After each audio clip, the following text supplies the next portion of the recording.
câmera, aqui chega o peixe de prova, aqui fica a nossa amostra, esse é o nosso detentor de silício. O limite de detecção desse estudo, dessa técnica é muito pequeno, varia de 0,018 a 500 nanogramas, e o limite de detecção do urânio, que foi a nossa amostra, é de 1,96. Aqui são ossos. As amostras desses buracos, e aí é irradiado, chega o peixe próprio. Essa também é o limite de detecção do detetor. Aqui são só os elementos mais leves e aqui lá são os elementos mais pesados. Essa é a nossa arma experimental, que é a câmera, a gente viu dentro dela, aqui uma foto superior. E agora eu vou falar sobre o PDMS. O PDMS consiste em uma fonte californiana que emite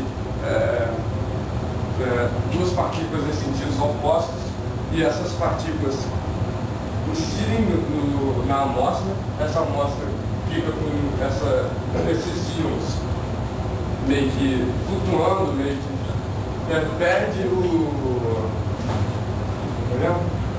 a tensão de superfície. Perdendo essa tensão de superfície, a gente aplica uma carga de 10 kV, aplica nessa carga, você ganha velocidade, você pega esses íons e aplica, eles ganham velocidade, ganhando velocidade.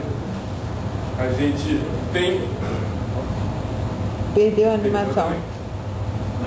A gente tem energia cinética, porque a constante que é o 10 kV, sabe o tamanho do voo, mede o tempo de voo, que é o que a gente faz, e com o tempo de voo a gente sabe a massa, a gente descobre a massa e sabe o composto. Por exemplo, o bicho a gente acha que tem urânio.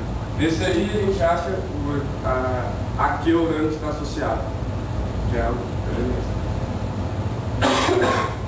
esses aí são espectros de PDMS, como eu falei, por exemplo, que o urânio está ligado. Aqui está PO2.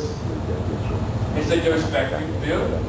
Esse aqui é só a parte do H1, H2 e H3. Esse aqui é só a parte do canal 200 até o 555, que é onde fica o urânio. Essa é a nossa curva de solubilidade que a gente acabou fazendo, que meio que destoou deixa eu só pegar o nome aqui, ICRV, e essa aqui é a fração rápida, essa aqui é a fração lenta, 0,8% na amostra do solubilizado rápido, o resto, como pode ver, muito devagar.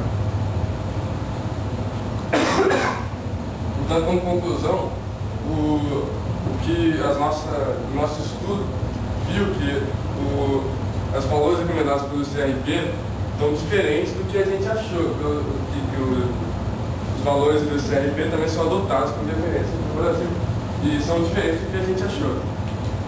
Esses aqui são os valores que a gente achou, fração rápida 0,83, e tal, o resto, os parâmetros de processação aqui. E é só isso. Obrigado.